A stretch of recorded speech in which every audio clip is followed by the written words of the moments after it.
오므리가 왕이 되고 그 아들 아합이 왕이 되는 그 기록을 오늘 본문에서 보고 있습니다. 이 아합 왕 때에 엘리야 선지가 등장을 하여 열왕기상에서 가장 중요한 내용을 구성하고 있기 때문에 우리는 이 아합 왕에 대해서 좀 깊이 알 필요가 있습니다. 솔로몬이 죽고 남북 왕조가 분열된 다음에 북왕조는 208년을 존속하고 남왕조는 344년을 존속합니다. 결국 둘 다 망하고 바벨론 포로가 되는데, 남왕조는 344년 동안 다윗 집안이 그 왕조를 이어받고 있습니다. 그러나 북왕조 이스라엘은 208년 동안 5개의 왕조의 그 변화가 일어납니다. 그러니까 평균 한 40년에 한 번씩 그 말하자면 반란이 일어나고 왕권이 다른 집안으로 바뀌는 일들이 계속된 것이죠. 오므리 왕조는 결국 그 아들 아합으로 대표되는 왕권이고 가장 하나님 싫어하시는 일을 한 악역을 자임한 집안이기 때문에 우리 신앙적으로는 아주 몹쓸 사람들이지만 정치적으로는 당대의 북왕국 이스라엘을 정치적으로 또는 군사적, 경제적으로 이렇게 어떤 기반 위에 올려놓은 상당히 성공한 집안이었습니다.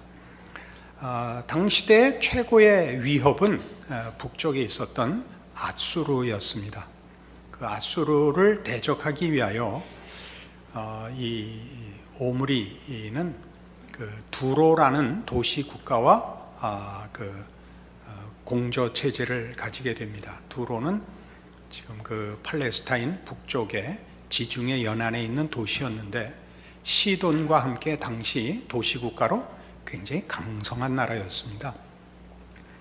두로 세력이 얼마나 컸냐 하면 지중해의 무역권을 거의 장악하고 있었고, 잘 아시는 북아프리카의 카르타고를 그 식민지로 거느렸던 그런 강력한 도시 국가였습니다. 그래서 이 두로와 손을 잡고 말하자면 지중해 무역에 뛰어들 수 있어서 정치적으로, 군사적으로, 그리고 경제적으로 우리 소위 말하는 부국 강병의 길을 걷습니다. 덕분에 이제 그런 정치적인 이유와 경제적인 이유 때문에 두로 왕과 손을 잡고 그 딸과 자기 아들을 결혼시켜 그 유명한 이세벨을 며느리로 맡게 되고, 덩달아 바알과 아세라라는 그 두로가 섬기던 우상이 따라 들어옵니다.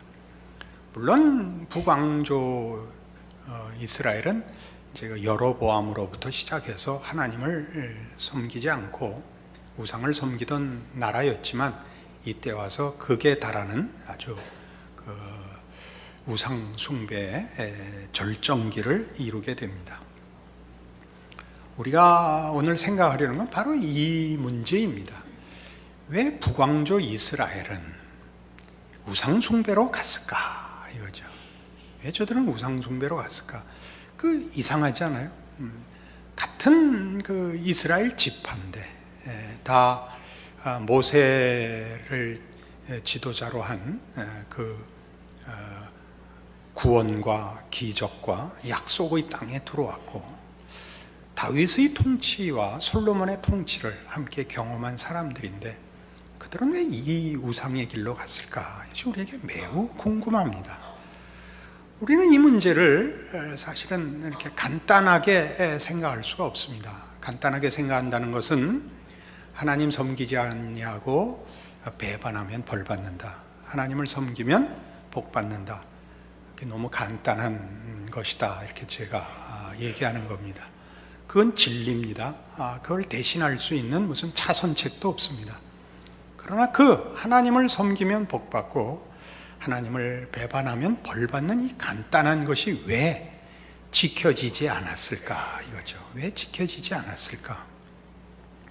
사사기 2장에 가면요, 우린 성경에서는 아주 유명한 참으로 놀라운 역사적 사건의 기록을 만나는데 대부분 이 문제를 생각 없이 지나갑니다. 사사기 2장 구약성경 361페이지입니다. 사사기 2장 6절, 전에 여호수아가 백성을 보내매 이스라엘 자손이 각기 그들의 기업으로 가서 땅을 차지하였고 백성이 여호수아가 사는 날 동안과 여호수아 뒤에 생존한 장로들 곧 여호와께서 이스라엘을 위하여 행하신 모든 큰 일을 본 자들이 사는 날 동안에 여호와를 섬겼더라. 여호와의 종 눈의 아들 여호수아가 110세에 죽음에 무리가 그의 기업의 경내 에브라임 산지 가스산 북쪽 딥낫 헤레스에 장사하였고 그 세대의 사람도 다 그 조상들에게 돌아갔고 그 후에 일어난 다른 세대는 여호와를 알지 못하며 여호와께서 이스라엘을 위하여 행하신 일도 알지 못하였더라 라는 세대 간의 말하는 신앙의 단절이 기록되어 있습니다.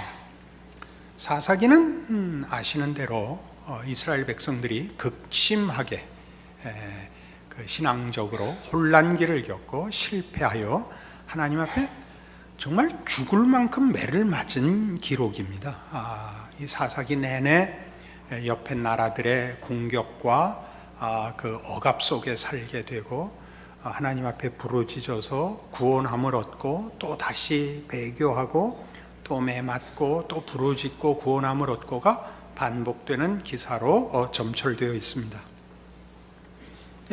보시는 바와 같이 여호수아와 장로들 그 세대가 죽자 그저 다른 세대가 새로 갑자기 등장한 것 같이 이스라엘의 그 다음 세대가 하나님을 믿지 않았다고 합니다. 이건 대단히 도련합니다.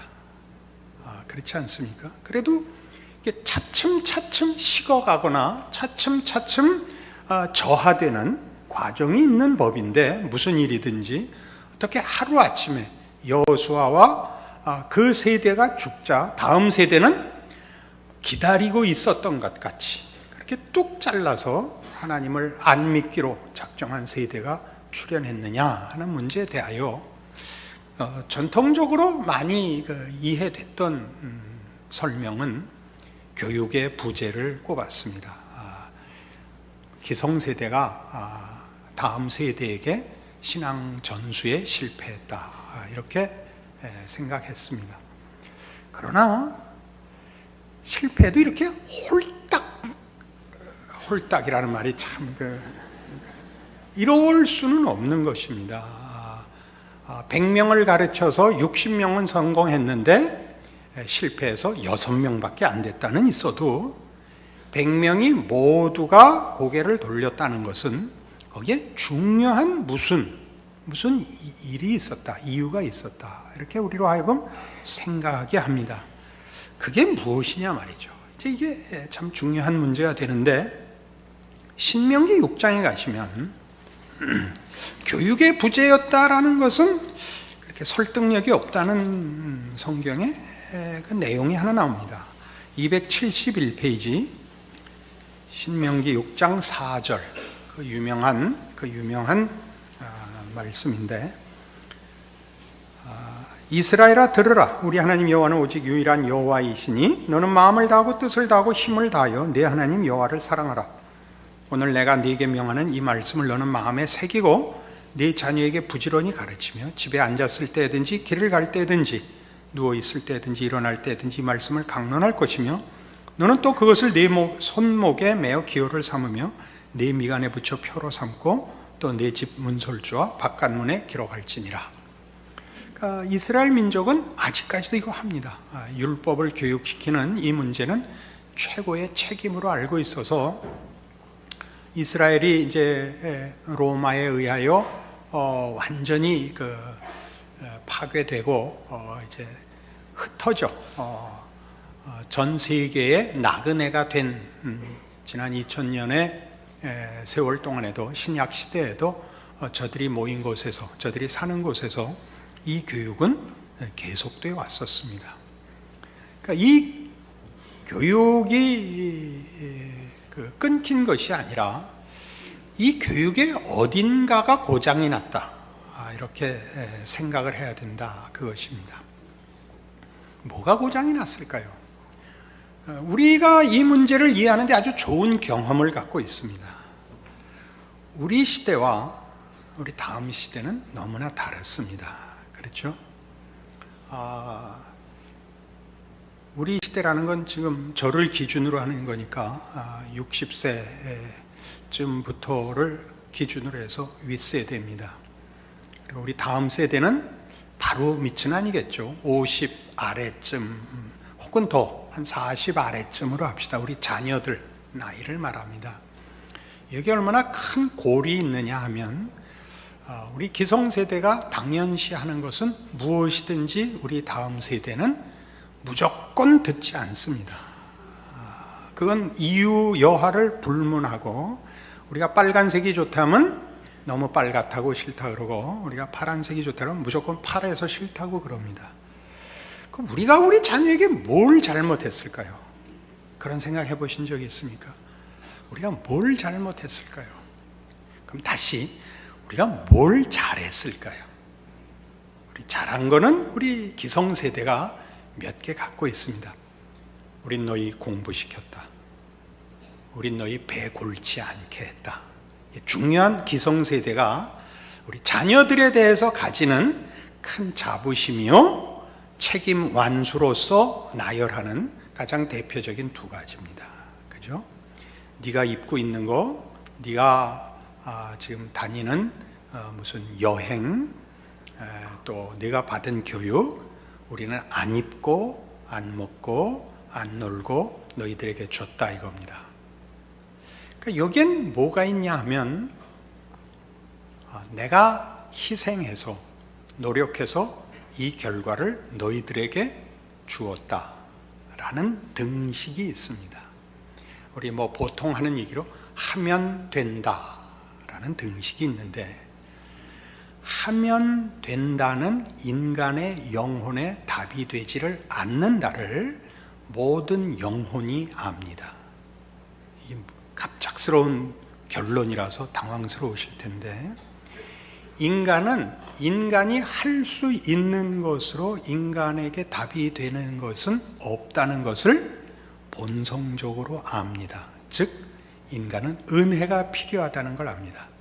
여기서 말하는 은혜는 너무 우리끼리 하는 얘기니까 너무 갑작스러운 결론에 일찍 온 것 같습니다만은, 인간의 영혼은 인간이 노력하고 상상하고 만들어낼 수 있는 것으로 만족할 만한 것이 아니다라는 걸 압니다.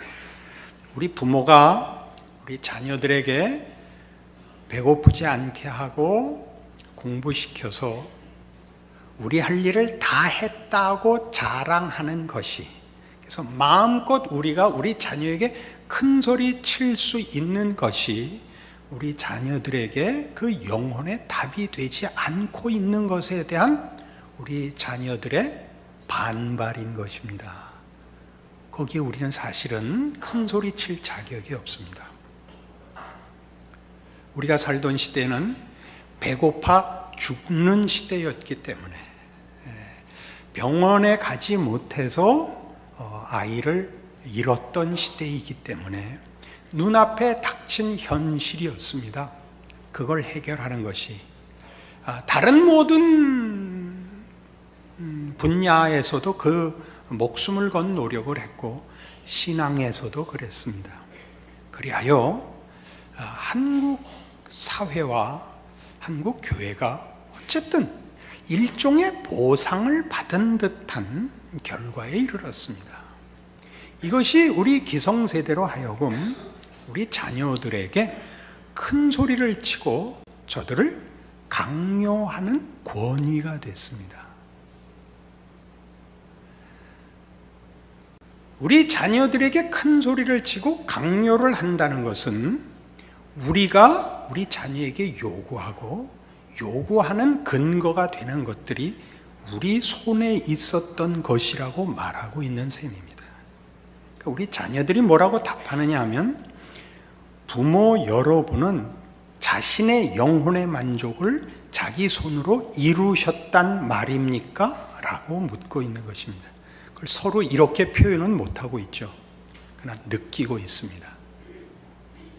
배부른데 영혼이 만족스럽지 않은 걸 알며 공부를 할 만큼 했는데 인간성이 고급해지지 않는다는 걸 알고 있습니다. 그러니까 어떻게만 하고 있냐면 어른들 있는 자리에서는 속을 보이지 않기로 합니다. 이건 한국 사회의 문제고 한국 교회의 문제입니다. 비판하고 부정하려고 이 얘기를 꺼내는 것 아닙니다. 진실을 알자 이거죠. 실상을 알자 이거죠. 사사기가 겪었던 비극이 무엇이었는지 보자 이거죠. 즉 우리가 내가 할 수 있는 것, 나는 한 것이 우리 자녀에게 강요된다는 것은 그 문제가 은혜의 산물이 아니고 할 수 있다는 얘기인데, 할 수 있는 것에서 경배할 하나님, 기도할 하나님, 은혜를 베풀어 주셔야 할 하나님은 자리가 없습니다.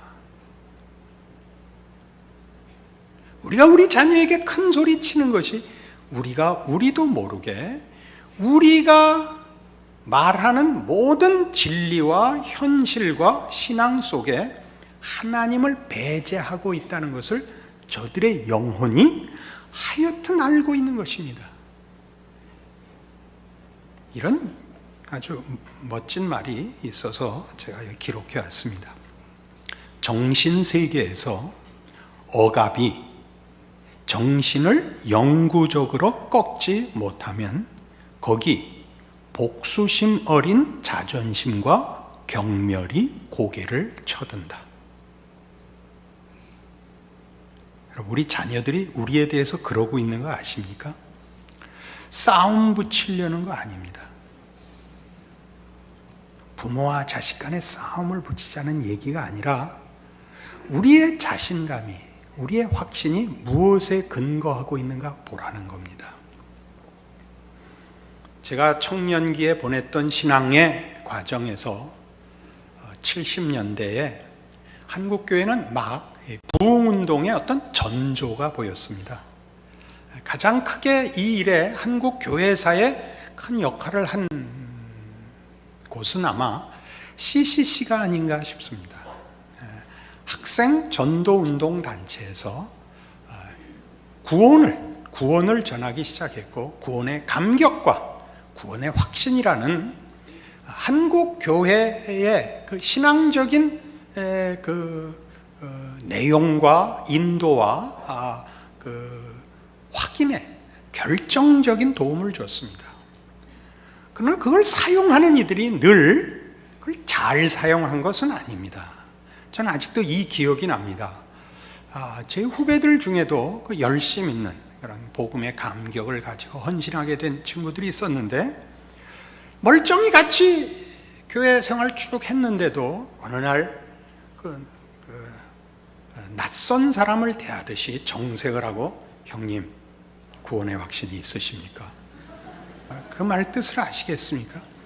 본인은 전혀 그런 의도가 아니었습니다. 본인은 확인하고 싶고 저에게 그 감동을 전하고 싶었을 것입니다. 저로서는 굉장히 자존심이 상했습니다. 신앙 문제에 무슨 자존심이 상했냐면 그걸 왜 네가 물어보냐 이거였습니다. 하나님이 오셔서 물어봐야지. 하나님이 그 사람을 통해서 물어볼 수 있다, 인정합니다. 그 대신 그러려면 눈에 힘주면 안 됩니다.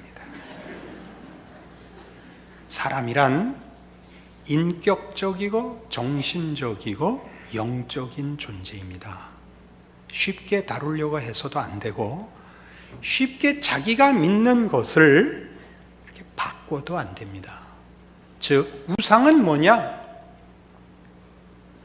내가 소원하는 것, 하나님이 원하는 것이 아니라 내가 원하는 것을 내가 가지기 위한 수단이 종교라는 이름으로 형상화되는 것입니다.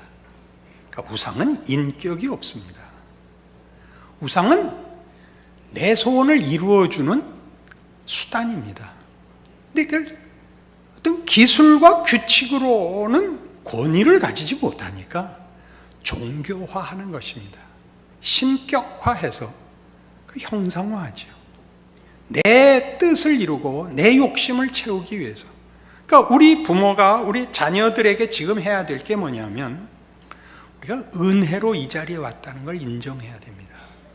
우리가 우리 자녀를 나 입고 싶은 거 안 입고 먹고 싶은 거 안 먹고 라는 조건을 제시하여 저들에게 내가 권위를 갖고 있다고 생각한다면 서두에 얘기한 대로 우리의 삶에, 특히 신자들의 삶의 원칙과 이해에 있어서 하나님과 그의 은혜는 사라지는 것입니다.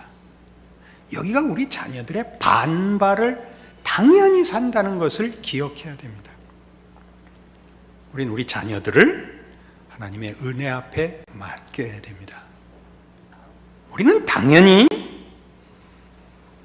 우리가 가지는 것이 은혜에 의한 것이었고 나는 배우지도 못했고 그때 우리는 아무것도 가진 것 없었는데 사실 이렇게 살 줄 몰랐다. 우리가 노력한 것보다 하나님이 더 많이 주셨다. 이렇게 얘기해야 된다는 것을 사사기에서 배우는 것입니다.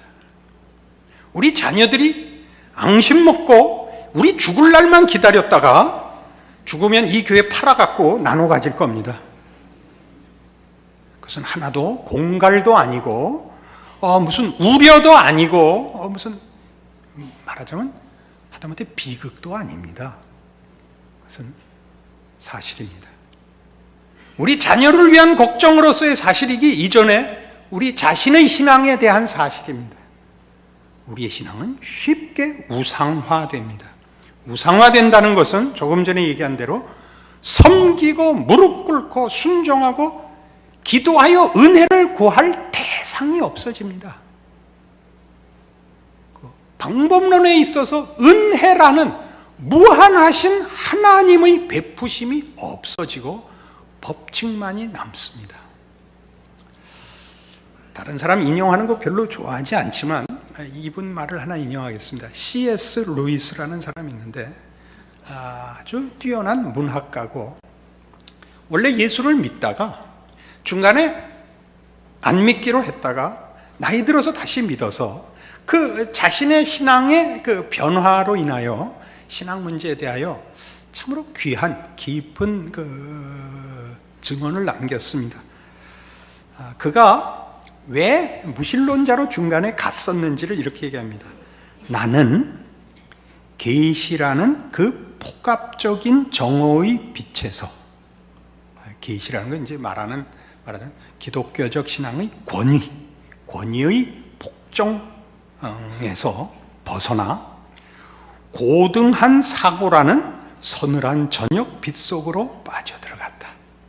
기독교는 말이 안 되는 고함만 지르고 자꾸 뭐라 그러니까 이제 버티다 드디어 이제 학문을 해 나가다가 지성의 세계, 또 인간의 가치의 세계가 이쪽보다 나은 거예요. 왜? 거기에는 어디죠? 이 복종의 기독교 신앙 밖에는 위로와 자극만 있었을 뿐 꼭 지켜야 할 일도 꼭 믿어야 할 것도 없었다.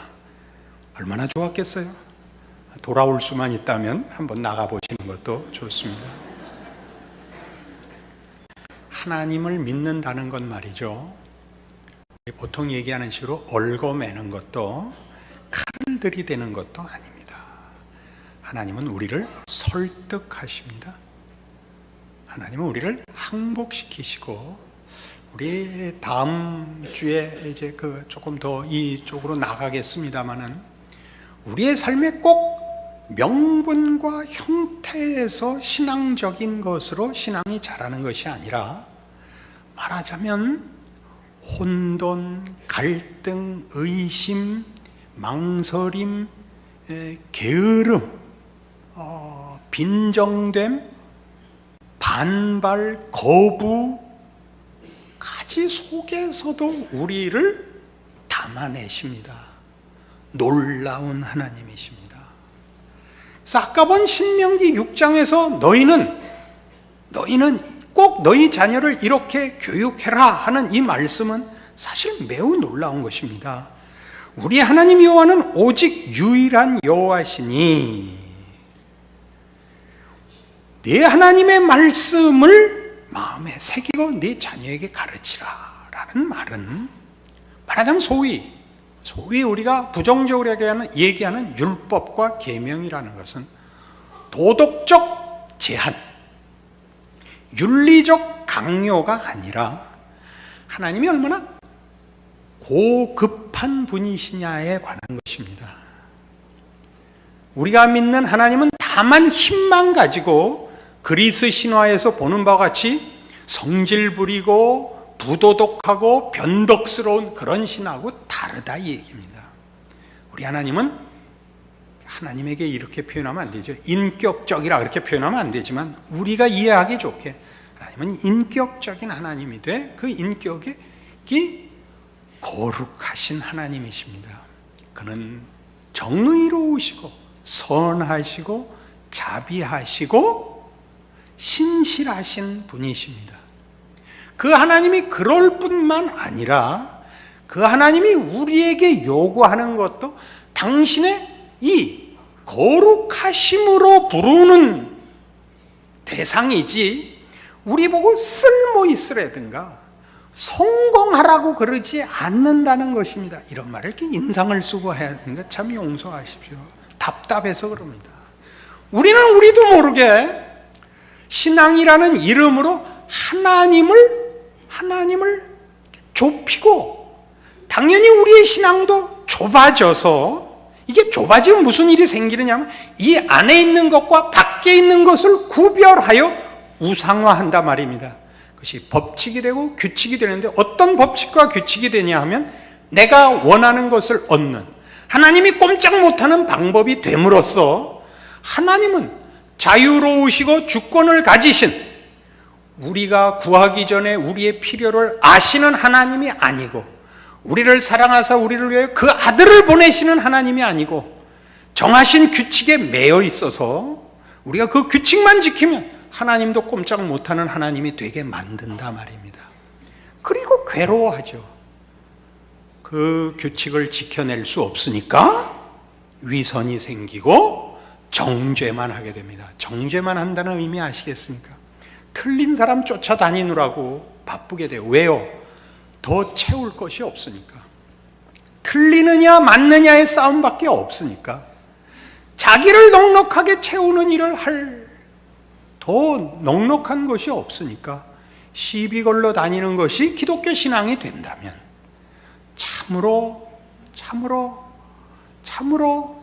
참으로입니다.